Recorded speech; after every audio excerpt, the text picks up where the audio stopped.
Assalamualaikum warahmatullahi wabarakatuh. Jumpa lagi dengan channel Konco Ngaji. Mari teman-teman semua kita dengarkan ceramah Gus Ba bersama-sama. Bismillahirrahmanirrahim.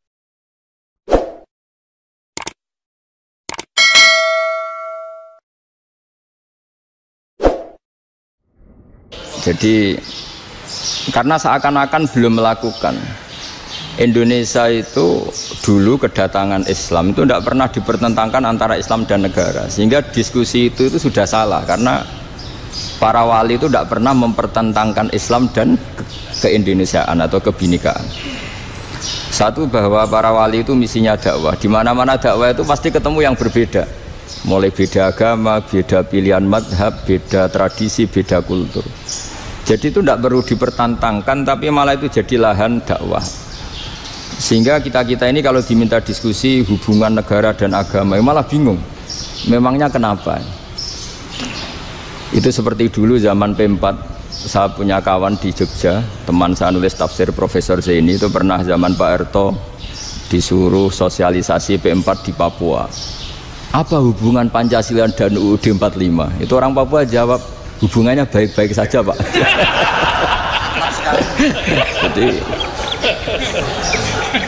yang unik itu ketika disuruh baca Pancasila, 1 Pancasila, 2 ketuhanan yang Maha Esa. Nah, akhirnya 6 kan? Kenapa Pancasila jadi 6?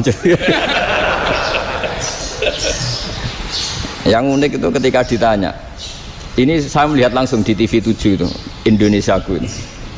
Ada anak-anak kecil ditanya, bendera ini milik siapa? Bendera merah putih itu. Jawabannya apa? Milik sekolahan, Pak. Aja. Karena memang milik sekolahan. Itu yang tanya itu kaget. Milik sekolahan, Pak. Nah, tentang tema ini mohon dibaca ini langsung start ya, langsung serius, karena tadi sudah kayak jurkam tadi, ini yang langsung khas ilmuwan. Ini sebagai penghormatan saya pada Yunisma, ini khas keilmuan. Imam Zuhri adalah gurunya Imam Malik. Ya, saya ulang lagi ya, Imam Zuhri adalah gurunya Imam Malik. Halaman 29. Ini langsung start saya baca halaman 29. Dan ini terutama yang para punggawa-punggawa ini. Saya baca ya. Ini teks tidak ada yang saya rubah, memang persis seperti ini. Bismillahirrahmanirrahim. Yaqulu Zuhri, ini gurunya Imam Malik. Fama futiha fil islami fathun qablahu kana a'zama minhu. Innama kanal qitalu haitsul taqon nasu. Falam makanatil hudnatu wa wadu'atil harbu wa amanan nasu ba'duhum ba'du wal taqaw fatafawadu fil hadits wal munaza'ah. Falam yaklim ahadun bil islami yaqilu syai'an illa dakhula fihi. Walaqad dakhalataini kasanaten mithlu man kana fil islam qabla dzalika wa aktsar. Terus ini ngomongnya harus santai, nggak boleh provokatif. Begini, kita tahu dalam perdamaian Hudaybiyah itu poin-poinnya itu semuanya merugikan Islam. Di antaranya adalah jika yang Islam masuk kafir harus dibiarkan, karena berarti masuk ke habitat asli. Karena Nabi sebelum jadi Nabi, komunitas pokok itu kafir, sehingga kalau Islam masuk kafir kembali ke habitat. Tapi kalau Islam masuk kafir, kafir masuk Islam itu harus dikembalikan karena dianggap bid'ah. Maka kalau kamu dituduh bid'ah itu tenang saja dulu, Nabi itu ya dituduh ji'ta bidinin muhdas, kamu datang dengan agama yang baru. Cuma agak diteruskan wa kullu muhdasatin bid'ah wa kullu bid'atin dalalah. Jadi orang-orang kafir dulu kalau ngomentari Nabi, ji'ta bidinin muhdas, kamu datang dengan agama yang apa? Baru. Nabi nurut.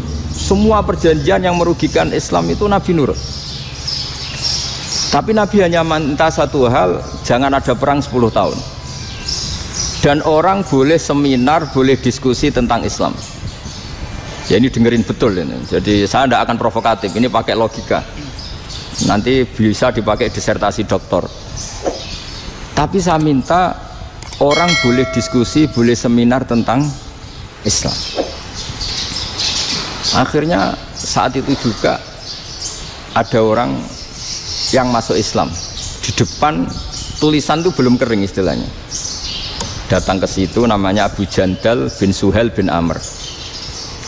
Itu datang ke Nabi, ya Rasulullah saya ini mau masuk Islam. Kata orang-orang kafir, ini pertama Muhammad, kamu komitmen enggak sama perjanjian? Kalau kamu komitmen harus kamu kembalikan. Nabi bilang, ya Abu Jandal kamu kembali ke mereka, ke habitat mereka, yaitu menjadi kafir, di komunitas kafir maksudnya.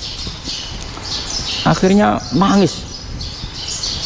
Umar, Sayyidina Umar itu mendekati Abu Jandal, kemudian memberi isyarat supaya ngambil pedangnya. Jadi isyaratnya wong ini baca ora wis. Maksudnya orang-orang kafir. Tapi Abu Jandal nggak mau. Singkat cerita akhirnya kembali ke komunitas kafir. Tapi yang dikatakan Imam Zuhri cara analisis ini nggak bisa pakai provokatif, harus pakai analisis. Innama kanal kitalu haitsul takon nasu. Yang namanya perang itu menjadikan orang tidak berpikir jernih. Ini poin yang diambil oleh Rasulullah. Kalau dibahasakan Nabi curi kesempatan, masuk Nabi dikatakan mencuri, meskipun itu hanya bahasa ya.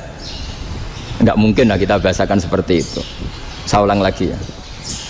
Kenapa ada perang berkesinambungan sampai tahun ke-8 Hijriah? Mulai tahun kedua ada perang Badar sampai tahun 8 Hijriah itu perang terus. Nabi sama orang kafir perang terus. Akibatnya apa Pak Profesor? Namanya perang itu ya nggak kau bermikir. Pokoknya agar ketemu Islam perang, Islam ketemu kafir perang nggak kau bermikir. Padahal Islam itu bisa diterima oleh akal sehat, harus lewat diskusi, lewat pengamatan, lewat pemikiran, lewat pengendapan berpikir. Makanya Nabi tahu ini masalah besar. Kalau orang perang terus, itu gak kober mikir Islam, tidak sempat diskusi tentang Islam. Makanya Nabi hanya minta satu poin. Oke, perjanjian ini saya turutin semua, tapi saya minta orang kafir semuanya boleh mendiskusikan Islam, boleh seminar tentang Islam. Mereka bilang iya, karena pikiran mereka kan diskusi paling piye.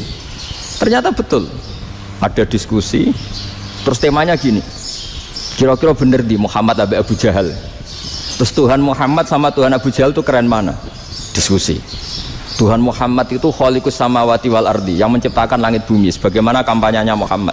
Ya mereka masih jangkar bilang Muhammad.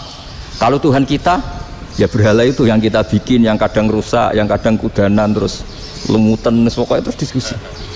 Kita kok bener pengirannya Muhammad. Terus Muhammad Abu Jahal. Mulai dhisik Muhammad itu ratau bodoh nih. Mulai dulu Muhammad tuh gak pernah bohong. Abu Jahal, waduh, wis bodoh nih ngongkonan. Wis ribet kan? Dan semua diskusi itu mengarah ke kebenaran Islam. Akhirnya ngomong kafir sing tokoh-tokohnya cara Jawa yuk. Wah semane jebule masalah ini kan. Artinya gini, kalau kita ingin Indonesia damai, sebenarnya yang untung itu Islam. Karena Tuhan yang menciptakan langit dan bumi tentu gak akan diperbandingkan atau akan dikalahkan oleh Tuhan yang lahirnya saja sudah di bumi. Misalnya kita menjual Tuhan Allah, siapa itu yang menciptakan langit bumi, yang ada sebelum langit bumi, bandingkan dengan Tuhan yang lahirnya di bumi, ada tanggal lahirnya, ada aktenya, itu kan sudah ribet kan. Begitu juga kalau memperbandingkan tokoh, Muhammad itu siapa? Tokoh yang bisa menyatukan pan Arabik, tokoh yang begini-begini, yang sayang istri, sayang keluarga, dibandingkan dengan tokoh Abu Jahal, Abu Lahab yang corong jauh penggaweannya yang ngerugikan orang lain. Akhirnya orang itu mulai tertarik sama Islam. Makanya kata Az-Zuhri pakai bahasa dulu, falam yaklim ahadun bil Islam. Tapi kalau sekarang yang populer itu bahasa yatakallam. Sebenarnya yang benar itu bahasa kalimah yaklimu kalaman, karena masdarnya itu kalam, berarti sulasi nopo mujarrad. Tapi di fiilnya itu mujarradnya enggak kelaku. Jadi di fiilnya takallama ya takallamu, tapi untuk masdarnya yang kelaku kalaman. Jadi ini agak unik, agak enggak lazim. Sebenarnya kan takallama ya takallamu takalluman, tapi di masdarnya kalam populer, tapi di fiilnya tidak populer. Saya teruskan ya. Ini penting sekali. Jadi menjual Islam, kalau boleh dibahasakan menjual, itu tetap enak dalam kondisi damai.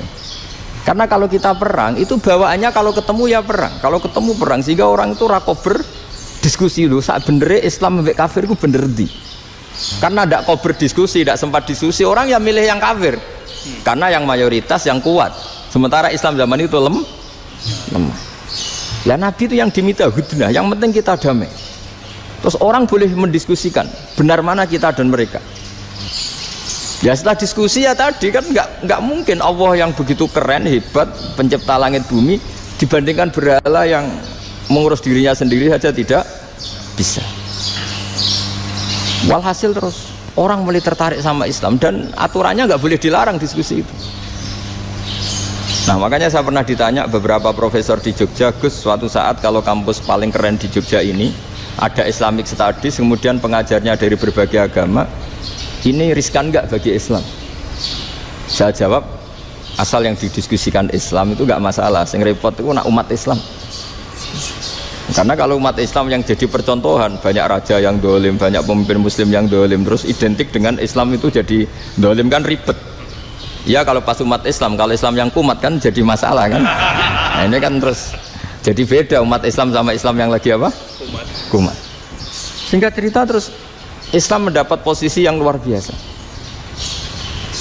Nah makanya di sini diistilahkan falam makanatil hudnah, ketika ada perdamaian wa amanan nasu ba'dum ba'do, orang merasa aman, itu fatafawadu fil hadis wal munazaah. Mereka berdebat, munazaah itu berdebat. Keren mana konsep Muhammad dengan konsep Abu Jahal, keren mana konsep Tuhannya Muhammad dengan Tuhan kita, terus diskusi dan mereka akhirnya ikrar, wah yang benar ya Muhammad lah. Di mana-mana Tuhan tuh ya sebelum langit dan bumi, di mana-mana Tuhan ya punya reputasi menciptakan. Masa Tuhan reputasinya diciptakan kayak berhala dan sebagainya. Ibadah juga gitu. Ibadah wong kafir itu kalau tawaf itu telanjang, ibadah Muhammad santun pakai pakaian, terus akhirnya mereka mulai tertarik Islam. Sehingga saya lihat di beberapa tafsir, saya memang tidak akan ngomong yang tidak serius, ngergani Unisba ben sawangane pemikir serius. Di Quran itu sampai lihat di tafsir Tobari itu ada ayat bal naqzifu bil haqqi 'alal batil fayadmaghuhu fa idza huwa zahid. Qadzafa itu kalau di kamus tak lihat itu takallama bila dalilin. Qadzafa itu yes, pokoknya sekenanya. Artinya gini, kebenaran Islam atau kebenaran hak itu kamu taruh sekenanya saja itu tetap menang. Apalagi kamu taruh secara teratur, kamu taruh sekenanya saja itu tetap menang. Sehingga di sini banyak sahabat yang hidup di Cina. Sekarang juga banyak orang alim yang milih hidup di Amerika, banyak orang alim yang milih hidup di Inggris. Dan mereka pede, percaya diri karena kebenaran itu kamu letakkan di mana saja itu tetap akan menang, akan menemukan momentum kemenangannya. Misalnya gini, contoh paling gampang. Dulu para peneliti, saya ulang lagi, dulu para peneliti itu ya datang kemana-mana, termasuk Ibnu Battuta, termasuk Ibnu Khaldun, ya semua peneliti itu suka neliti. Setelah diteliti, Quran itu satu-satunya kitab suci yang membicarakan sains, misalnya tentang falak, tentang astronomi, tentang asal-usul kejadian manusia, kejadian makhluk. Juga bicara tentang geografi, geologis, semuanya. Sementara kitab lain hanya cerita tentang mawaid wal hikam wal ibar. Jadi diteliti kayak apa, pada akhirnya hak ini yang menang. Bal naqdhifu bil haqqi 'alal batil fayadmaghu fa idza huwa zahid. Saya berkali-kali cerita, ada ulama yang ahli matematika. Ketika ditanya kenapa kamu suka ngajar matematika, sampai muridnya itu ragu, ini guruku mlebu swarga ta ora, penggaweane mulang matematika. Tapi para muridnya bermimpi bahwa Imam Amudi itu disuruh ngajar para malaikat. Dan itu pede betul dia. Kata Allah, ini ulama saya yang iman kepada saya setingkat iman kamu. Jadi malaikat itu tidak mungkin Gusti, kita menyaksikan langsung engkau, sementara ini di bumi nggak nyaksikan jenengan. Kenapa bisa sepede dan seyakin itu? Akhirnya Imam Amudi disuruh ngajarin matematika. Jadi Anda kalau profesor itu nanti harus sempat ngajari malaikat, itu baru benar-benar profesor. Jadi nanti di akhirat ngajari siapa? Malaikat. Jadi ada seminar yang melibatkan banyak malaikat, narasumbernya itu seorang profesor. Itu ketika kenapa engkau begitu yakin kalau Allah itu Tuhan dan Allah itu Al-Wahidus Shomad. Terus Imam Amudi mulai nulis angka agak beraturan. 2, 3, 4, 5 sampai 1 miliar, 1 triliun, semuanya nggak beraturan. Kata beliau, nisbatus naini wasalasa ila ma la nihayatalaha iku nisbatul far'i ilal asli. Mbok angka sebanyak apapun, 2 dibanding 1 ya far'ul wahid, 3 dibanding 1 ya far'ul wahid. Semua angka yang enggak terhingga pun dibanding 1 semuanya far'ul wahid. Semua angka sebanyak apapun itu cabang dari angka 1. Fakullu hadil awalim far'un minal wahidis somad, yaitu Allah Subhanahu wa ta'ala. Akhirnya malaikat tepuk tangan, iya juga. Jadi begitu juga ada ulama itu ahli gambar. Saya dulu ngaji sama Mbah Mun Al-Husunul Hamidiyah, itu kitabnya itu banyak gambarnya. Dan gale gambar yang ngawur betul, mangga ahli gambar. Saya epol, terus sempurna lele. Semua gambar bangunan, gambar sapi, pokoknya gambar. Ternyata dia menemukan Tuhan itu dari gambar. Gambar serapi ini atau seruwet ini sama. Gambar rapi sama ruwet itu sama kalau dalam pandangan tauhid. Dimulai minan nuqtah al-wahidah. Kowe cek gambar sing rapi, sing indah, cek gambarmu elek. Dimulai dari 1 titik, dan titik ini nuqtatil wujud, yaitu Allah Subhanahu wa ta'ala. Jadi nak cara ahli tauhid gak penting gambare api, menang lomba atau ora penting. Butuhe hadis surah ini gambar baik yang rapi maupun ndak adalah min nuqtah dari 1 titik. Nah, alam raya sebanyak ini mbok gambar mbok ora, cek mulai Mars sampai Jupiter kabeh semua bentuknya yang banyak ini semuanya min nuqtatil wujud, yaitu dari titik wujud. Gini kok Allah Subhanahu wa ta'ala. Di sini hebatnya ulama-ulama, mbok dia pengajar matematika, mbok pengajar gambar, semuanya dipakai perangkat untuk tauhid. Nah, itu kan juga bagian dari Islam damai, Islam yang sangat, jadi tidak perlu perang untuk orang dipaksa Islam, nggak perlu provokatif kayak tadi pidatonya rektor jenengan tadi. Jadi ciri utama ilmuwan tuh kalau ngomong datar tapi logikanya nggak terbantahkan, itu ciri khas ilmuwan. Kalau ciri khas politikus kalau ngomong itu keras, provokatif lah kira-kira gitu. Tapi isinya biasa. Nah, saya berharap nanti semua profesor doktor itu datar tapi isinya kualitasnya bagus ya. Mentes. Jadi makanya terus kata ulama, kenapa diistilahkan balnat zifu bil haqqi? Kenapa pakai qadzafa sementara qadzafa maknanya takallama bila dalil? Maksudnya bila dalil di sini itu min ghairi ikhtiyajin ila dalilin. Kebenaran itu memang nggak butuh dalil. Apa kita perlu dalilnya apa? Buktinya apa? Kalau 3 itu cabang dari 1. Wong gendeng yakin yang takut gitu pas orang gendeng. Wong 3 cabang dari 1 kok ditanyakan buktinya apa? Itu min awalil bidah. Pertama orang pasti tahu kalau 3 itu far'ul wahid, 1 juta juga far'ul wahid, 1 miliar juga far'ul. Gambar yang sebanyak apapun ya dimulai dari 1 titik, cek gambar bener maupun yang tidak. Akhirnya apa? Ulama dulu itu sebegitu rileks nerangkan tauhid. Lalu kenapa asma ini yang ya ini kan khas NU ya, khas pesantren. Sebenarnya saya keberatan pakai istilah khas NU, pakai khas pesantren, karena NU itu anaknya pesantren, jangan dibalik pesantren anaknya NU, karena sebelum ada NU itu ada pesantren. Tapi kayaknya Unisma lebih suka pakai bahasa NU, dan saya ya agak-agak orderan yang terpaksa disuruh ngomong. Ini agak apa ya, agak kacau sebetulnya, ini agak kacau. Jadi NU itu sama pesantren itu tua pesantren. Jadi NU dilahirkan pesantren, bukan dibalik pesantren dilahirkan NU. Sehingga barokahnya didirikan pesantren ini, kadang nyuwun sewu sekali Mbah Hasyim itu kadang ide besar beliau itu ora dituruti wong NU. Jadi Mbah Hasyim cara kula kok dadi Mbah Hasyim ya mangkel. Mbah Hasyim itu ngarangno kentong. Nggih ngaramno beduk, tapi NU nganggo kentong. Beduk. Dan uniknya Mbah Hasyim enggak tersinggung. Karena ciri khas pesantren itu membolehkan perbedaan apa? Pendapat. Itu masyhur khilafnya Mbah Hasyim sama Mbah Fakih Mas Gumambang itu sampai dikitabkan. Saling ngeritik, saling macam-macam lah. Jadi cara berpikir Mbah Hasyim ketika Nabi rembukan, ini gimana ya cara menentukan waktu sholat ya? Ya pakai kentong ya Rasulullah, zakalin nasoro itu untuk orang Nasrani. Ya pakai buk itu trompet, zakalil Yahud itu untuk orang Yahudi. Ada yang usul lagi pakai api ya Rasulullah. Dzakalil majusi, itu orang majusi. Setelah itu ada orang datang lari-lari cerita mimpi azan tadi. Ya itu terus dipakai sarana pemanggilan sholat ya azan itu. Sehingga Mbah Hasyim menolak kentong.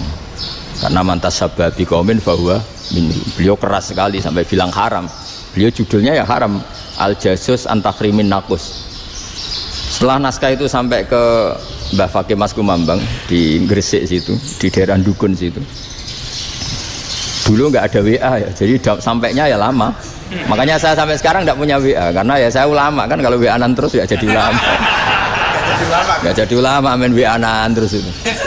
Nah itu termasuk rektor nggak kau bermikir itu mesti kebanyakan WA. Karena kan otaknya didikte oleh sesuatu yang masuk. Sesuatu yang dilihat itu kan pasti mendikte kita. Beda kalau yang enggak WA-an kan mikir apa kita yang menentukan. Kalau WA-an kan kita ditentukan. Mau mikir anaknya butuh apa, gara-gara WA informasi Jakarta mikir Jakarta. Padahal secara kewajiban ngapain kamu orang Malang mikir Jakarta? Gara-gara WA mikir Jakarta belum selesai ada berita di Sulawesi, mikir Sulawesi. Habis itu mikir NTT. Makanya semua orang sekarang merasa tokoh nasional gara-gara informasi yang masuk itu nasional. Jadi Mas Yo RT yang mikir gimana Gus Indonesia kok. Padahal RT loh. Sampai lupa kalau dia itu RT. Jadi semua orang sekarang merasa tokoh nasional. Dan itu gara-gara apa coba? Akhirnya semua orang juga punya ide tentang nasional. Harusnya negara itu gini-gini. Jebule wonge sing duwe ikon itu sapa? RT. Ribet kan? Saya teruskan, setelah naskah itu sampai ke Kiai Fakih Mas Kumambang, beliau itu marah besar. Ini harus dilawan, dan saya bukan karena benci Mbah Hasyim. Beliau teman saya ketika ngaji Kiai Mahfud di Mekah. Jadi Mbah Fakih dan Kiai Hasyim itu teman ketika ngaji di Mekah. Terus cara ngelawan tuh lucu, gak ilmiah, tapi gak ilmiah wong alim tetap ilmiah. Di mana-mana serupa itu tidak sama.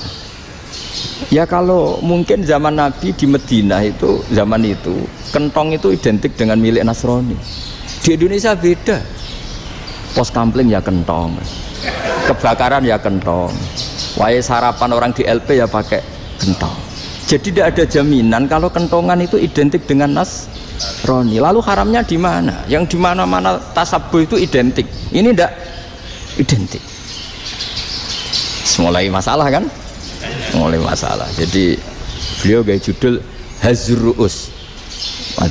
Hazruus itu kepala bergeleng-geleng. Sekarangan kok ngene jadi sekarangan kok provokatif gitu. Nah, dan itu Mbah Hasyim ya hormat Mbah Fakih ya hormat Mbah Hasyim. Saya sendiri secara pribadi itu lebih suka pendapat Mbah Hasyim sebetulnya. Karena bagi saya sholat itu sakral. Ya sudahlah kalau sakral ya dipanggil dengan sesuatu yang sakral yaitu kalimat thayyibah azan. Tapi saya tidak akan bilang kalau kentongan itu haram. Karena kalau haram alasannya mirip orang Nasrani. Sementara pos kampling ya pakai kentong, ada banjir ya kentong, ada kebakaran ya kentong. Jadi tidak identik untuk misa atau untuk sholat ala Nasrani. Tapi itu dulu ya rileks saja, dua beliau itu ya saling menghormati padahal saling kritik. Dan dulu ulama yang beda madhab itu ya saling menghormati. Imam Syafi'i itu kalau sholat di kawasan Masjid Abi Hanifah ya tidak kunut. Ketika ditanya kenapa kamu tidak kunut sementara engkau berpendapat kunut itu sunat, ikroman di hadal madhab, saya sangat menghormati madhab. Imam Ahmad bin Hanbal itu berpendapat kalau orang pakai bekam, pakai iftisot atau hijamah itu batal sholatnya. Sementara Imam Syafi'i mengatakan tidak batal apa sholatnya atau wudunya tidak batal. Tapi Imam Ahmad itu ditanya, apa kamu makmum Syafi'i? Bagaimana mungkin saya tidak makmum sama wali kutub seperti Imam Syafi'i? Padahal menurut keyakinan Imam Ahmad ini sholatnya batal. Ini habis ikhtijam udah wudu. Tapi tetap saja beliau karena perbedaan pendapat di furu' itu lazim. Ya orang boleh berdebat lah. Ketika Unisma datangkan saya, itu saking senengnya kiai, saking sombongnya sampai ngatur kiai, kan nggak pernah bisa diperdebatkan. Itu kan orang boleh debat kan? Itu saking angkuhnya apa saking senengnya kan nggak jelas kan? Kan dan orang boleh setuju pendapat saya, yaitu ngatur kiai itu haram. Setuju juga Pak Rektor, ekspresi mahabbah itu ya macam-macam. Dulu sahabat ya gitu. Sahabat itu ada yang nggak kenal wajahnya Nabi sama sekali sampai akhir hayatnya. Ketika ditanya, "Loh, kamu itu sahabat kok nggak tahu wajahnya Nabi?" "Saya tidak pernah berani memandang Nabi karena ijlalan Nabi. Terlalu menghormati saya sehingga tidak berani memandang wajahnya." Ada sahabat yang penggawaannya dulu wajah Nabi sampai bisa nyifati alfiu faminunil hajib, sampai bisa nyifati detail karena dulu wajah Nabi itu ibadah. Ada seorang wali ditanya, "Kalau kamu di surga ingin nggak melihat Allah?" "Enggak." "Loh, tapi semua orang ingin melihat Allah." "Unazzihu dzalikal jamal an-nadhari misli." Ben gak elek-elek Allah tak delok terima aku. Wong ra jelas. Berarti kok delok pangeran. Banyak. Jadi justru tapi karena saking takzimnya. Enggak lah, mosok sak aku kok. Makanya saya berkali-kali cerita, menurut kesepakatan ulama, soft awal itu paling baik. Tapi banyak juga wali yang kalau sholat itu di belakang. Koyok paling bener yang gue ngarep gitu. Lu bayangkan misalnya kamu semangat di soft awal di Masjid Haram, jebule sholatnya salah. Itu dari malaikat, gayane gue ngarep, jebule ra roh. Ini di sini-sini wong, jebule bodoh gitu. Gayane gue ngarep, jebule. Coba orang kalau sowan Mbah Mun, yang berani di depan itu kan ya ketuanya atau jubirnya kan, yang merasa tidak pati pinter-pinter kan mesti di pojokan. Artinya sudut pandang seperti itu ya sah saja, apa? Sah saja. Makanya banyak sahabat yang jarang sowan Nabi, alasannya takut ganggu Nabi. Banyak yang sering sowan Nabi, alasannya seneng Nabi. Yang sowan ya seneng Nabi, yang nggak sowan alasannya seneng. Loh, Nabi itu tokoh, punya keluarga, punya anak. Kalau saya sering sowan berarti sering ganggu. Yang sering sowan dia alasan ini khazanah kita harus istifadah. Jadi zaman dulu dia biasa dua sahabat, yang satu milih mahabbah itu milih sering sowan, yang satu juga mahabbah milih tidak sering.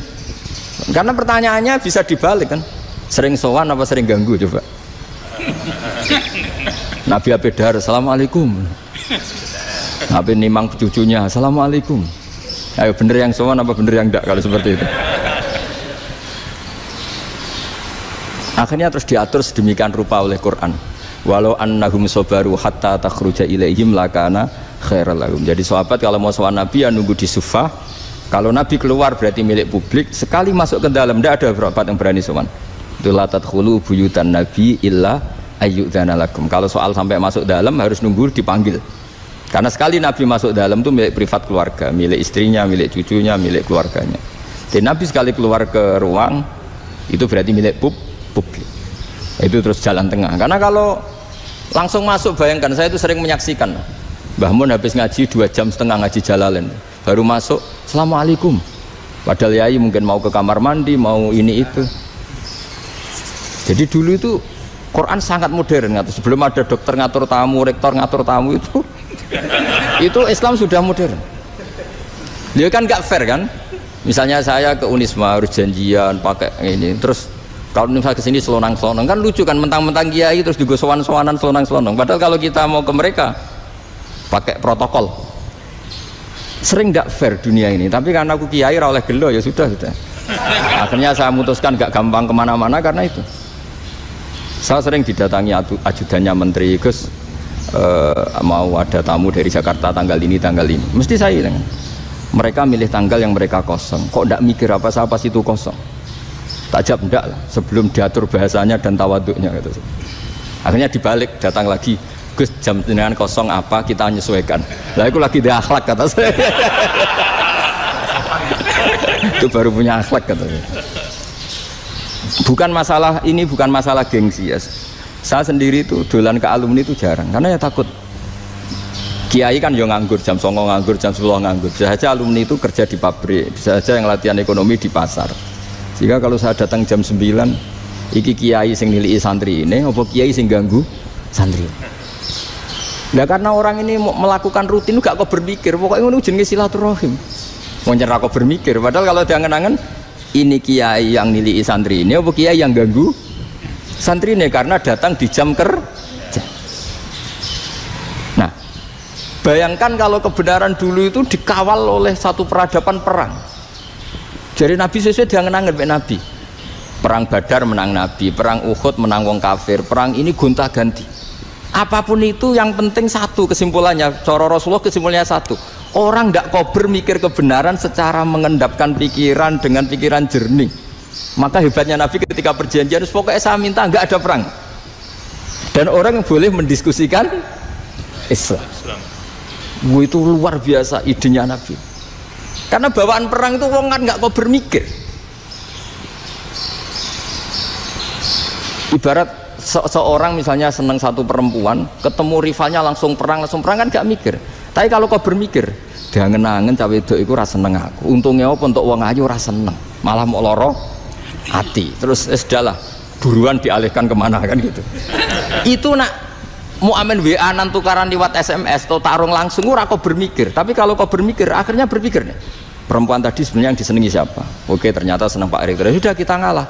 Karena tidak ada nikmatnya kan menikahi perempuan yang sama sekali tidak mencintai kita. Tapi kalau nak kau berpikir pokoknya diprovokasi, wah gue kalah mbak A, gue kalah mbak B. Pikirannya kan, ojo sampai kalah. Bareng wis menang ternyata ada lah. Nah bayangkan Islam itu seperti itu dulu, dipertarungkan. Doang Islam itu dinu aklin, agama yang diterima dengan akal sehat. Tapi sekarang ukurannya perang. Yang menang berarti benar, yang menang benar. Kan terus jadi repot. Itu Nabi tidak ingin, makanya Nabi ingin sudah lah, nggak ada perang. Nah, makanya kata Imam Zuhri, fathul Islam terbaik adalah orang boleh diskusi tentang Islam dan tidak ada perang. Lagi-lagi penting, tidak perang itu penting, silmun itu penting, perdamaian itu. Setelah tidak ada perang, akhirnya fatafawadu fil hadis wal munazah, orang boleh diskusi apa saja, termasuk boleh adu polemik. Konsep satu Tuhan dan Tuhan banyak diperdebatkan. Akhirnya Nabi secara rileks bisa menjelaskan, Muhammad, urusan kita banyak. Kalau Tuhannya satu tidak cukup, Tuhan harus banyak untuk menyelesaikan berbagai urusan. Ada Tuhan bagi rektorat, bagi macam-macam kan. Ada Tuhan untuk ngurusi utang, ngurusi BPKB, macam-macam. Terus kata Rasulullah, enak saja Nabi jawabnya.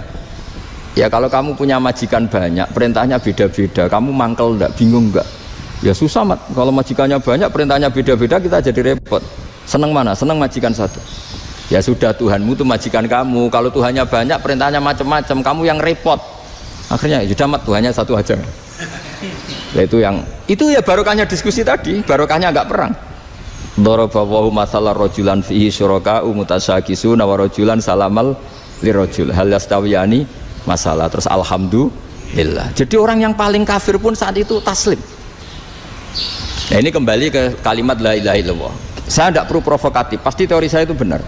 Bukan saya bilang benar itu karena sombong, enggak. Ini sesuai teks. Misalnya begini, benar enggak kelompok takfiri yang suka ngafirkan orang lain? Itu pasti tidak benar. Logikanya gampang. Orang yang kafir 70 tahun saja dengan melafadzkan la ilaha illallah menjadi muslim. Masa dengan kalimat yang sama yang muslim menjadi kafir? Itu logikanya kan enggak ketemu. Orang kafir 70 tahun untuk menjadi muslim disuruh baca apa? La ilaha illallah. Tapi gara-gara baca la ilaha illallah nyekel patok jadi kafir. Pertanyaannya, loh ini kalimat apa? Kalimat untuk mengkafirkan apa kalimat untuk mengislamkan? Karena yang kafir dengan kalimat itu menjadi Islam, ternyata yang Islam dengan kalimat itu menjadi kafir. Itu ketemu nggak? Cara logika itu kan nggak ketemu kan? Makanya cara pikirannya Abul Hasan Asyadzili, dan saya setuju pikiran itu. Istighfar ini boleh orang Jawa Timur protes karena kadang beda manhaj, tapi jangan protes saya, protes Abul Hasan Asyadzili, kualat mesti sampean. Ketua Torekoh napa? Sadziliyah. Cara madzhab Sadzili, dan Anda boleh berbeda madzhab, mencari khasnya wong kampus sing wani beda. Beda kapasitas lah, pokoknya butuhnya beda. Dan ketok pinter, ketok kritis tuh. Cara madzhab Abul Hasan Asyadzili itu gini Pak Rektor. Jadi istighfar itu baik, tapi ba'da kamali tauhid, setelah tauhidnya itu benar. Alasan beliau masuk akal. Ketika ada ayat fa'alam annahu la ilaha illallah wastaghfir li dzambik. Bihadil kalimah. Jadi orang boleh istighfar setelah tauhidnya benar. Alasannya Abul Hasan Asyadzili begini. Qul lil ladzina kafaru iyantahu yughfar lahum ma qad salaf. Katakan kepada mereka yang kafir, sekali mereka tidak kafir, maka otomatis dosanya masa lalu diampuni. Pertanyaannya, yang bisa menghentikan kekafiran itu kalimat apa? La ilaha illallah. Dengan hanya melafadzkan la ilaha illallah Muhammadur Rasulullah, langsung yughfar lahum ma qad salaf, langsung dosanya diampuni. Berarti yang menjadi pengampun dosa lah, penyebab pengampunan itu apa? La ilaha illallah. Itu bahkan orang kafir belum istighfar. Di ayat itu kan Allah nggak mensyaratkan setelah la ilaha illallah istighfar baru diampuni, enggak. Asal la ilaha illallah langsung yufar lahum maqad salah. Saya ulang lagi ya, jelas ya. Jadi kulil ladzina kafaru iyantahu yufar lahum maqad. Nah sekarang iyantahu, mereka berhenti dari kafirnya. Syaratnya pakai apa? La ilaha illallah Muhammadur, itu langsung yufar lahum maqad. Artinya apa? Ghufranullah itu bisa didapat hanya dengan mujarrodut tauhid, yaitu hanya dengan melafadzkan kalimah thayyibah. Dan sahnya istighfar juga berdasar kalimah thayyibah itu. Misalnya gini, orang kafir sebelum Islam melafadzkan astaghfirullah, astaghfirullah, astaghfirullah, kira-kira diterima enggak? Enggak kan? Karena syaratnya istighfar ba'dat tauhid. Nah makanya dalam mazhab Sadili istighfar itu setelah la ilaha illallah. Karena cara pandang ya seperti itu. Jadi fa'alam annahu la ilaha illallah wastaghfir li dzambi. Jadi dengan kebenaran tauhid saja ini sudah cukup kita insya Allah layak diampun. Karena innallaha la yaghfiru ayyushraka bihi wa yaghfiru ma duna dzalika liman yasha. Jadi orang yang tauhidnya benar itu bisa diampuni Allah asal tauhidnya benar. Itu Allah ngendikan liman yasha wa yaghfiru ma duna dzalika liman yasha. Dawe Imam Suyuti walam yakun liman yastaghfir. Jadi orang yang bertauhid secara benar meskipun gak sempat istighfar itu tetap potensi diampuni. Karena bawaan tauhid itu sudah menjadi layak diampuni. Kayak orang kafir sekali ngelafatkan kalimat tauhid mbok gak istighfar langsung diampuni. Nah karena melihat seperti itu terus orang berlomba-lomba memperbanyak jumlah ngelafatkan la ilaha illallah. Jadi kita yang alim, kita semua, saya tidak bilang saya, kita termasuk yang di pinggir-pinggir saya ngaku alim yang ramah masalah lah sampai. Kita semua yang alim-alim itu tahu bahwa la ilaha illallah itu super. Sudah bawaannya tauhid, juga punya kelayakan diampuni. Nah kemudian nasib kita agak sial, malah kalimah ini dituduh bid'ah, dituduh khurafat. Mergo Nabi nggak pernah tahlilan, Nabi nggak pernah. Nabi nggak pernah tahlilan, kalau diartikan Nabi ratau maca la ilaha illallah, enak gak kalimah ini. Nah, ini provokatif ini. Jadi ini sudahlah, keanehan-keanehan ini kita terima karena ciri utama wali, ciri utama ulama itu wa'udhu fisabili, harus pernah disakiti. Jadi kalau Unisma sakit kalau dituduh apa? Dituduh bid'ah itu berarti belum calon ulama. Calon ulama itu wa'udhu fisabili, harus disakiti. Jadi kalau kamu disalahpahami itu ya harus santai. Provokatif tadi. Iya, termasuk provokatif tadi. Termasuk diatur tadi itu. Jadi kalau cara berpikir kan, karena mereka itu memang kalau kita turutin itu memenya itu terlalu, kadang menghujat kita itu enak ya jadi GNU, ada orang mati datang, kiainya dapat makan, dapat rokok, terus pulang gitu. Jadi apa, terus kita kayak tersangka terus. Kita kan kayak tersangka terus, tertuduh terus itu. Terus yang orang NU ya memenya juga nggak kalah ekstrimnya. Boleh ya ajaran orang nggak boleh ngasih-ngasih kiai gitu. Berarti boleh dong ajaran kikir. Jadi memang kadang apa ya, cangkem elek lah bahasa kasarnya itu. Itu memang kadang lebih mengenakan. Kalau kita datang ke acara mayat kan dapat makan, dapat minum. Kalau yang sohibul bed rokok ya dapat rokok. Kalau kiainya dapat wajib, kadang 20.000, kadang 50.000. Terus memenya itu kok setega itu ya, ada orang meninggal kok malah kita makan-makan. Seakan-akan kan kultur ini biadab kan gitu. Tapi yang orang NU kebalikan bales. Oh ternyata nggak boleh ya mayat disodakoi, ternyata nggak boleh ya orang dermawan. Berarti Islam membolehkan medit ya gitu. Ya modus ini kan. Angen-angen itu luwih mandi timbang takbir ya kan. Karena ini kan memicu emosi kan. Memicu apa? Emosi. Nah tapi saya kalau disuruh bela mana itu tidak ada yang saya bela. Ya seorang sudah lah, kalau mau nganggur saja sudah itu juga.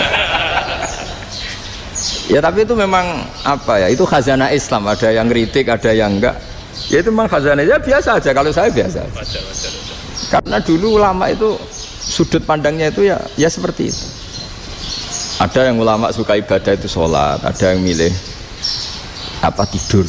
Sampai Imam Ghazali bilang suatu saat ibadah terbaik di zaman akhir itu tidur kan. Sholat saja kalah sama tidur kan. Tapi itu loh ya, yang wajib tetap loh, terus kamu gak sholat wajib. Begini beliau mencontohkan itu. Ada orang sholat tahajud terus obsesinya itu ingin hajatnya terkabulkan. Sementara yang tidur obsesinya nikmati rahmatnya Allah, boleh tidur, bisa tidur. Kata Imam Ghazali, timbang kita tahajud terus nuntut pangeran aduk turu katanya. Mergo engko dia akibat terus setan memberi bisikan, lo nyatanya kamu tahajud ya gak terkabul. Berarti cerita bahwa Nabi ngendikan kalau doa tahajud mustajab enggak. Daripada ngono kayak turu era atau dungo ini timbang abri-abri Islam ya, timbang ngelak-ngelakin apa Islam. Jadi ulama itu mulai dulu itu sudah berpikir, banyak orang menjadikan tahajud sholat malam itu media untuk hajatnya, dan kalau nggak kesampaian ini mutung, nyalahkan kiainya ijazah ramanti macam daripada ngono ora usah apa tahajud turu. Dan jenis kayak ini tuh banyak.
Lah, Alhamdulillah ya. Nyala api ya.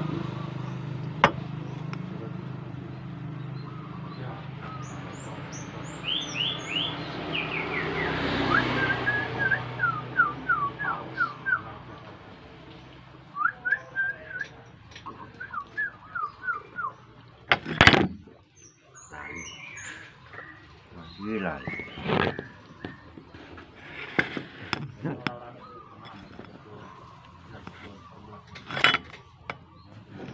Karena nek ndure go, dhuwur cawe.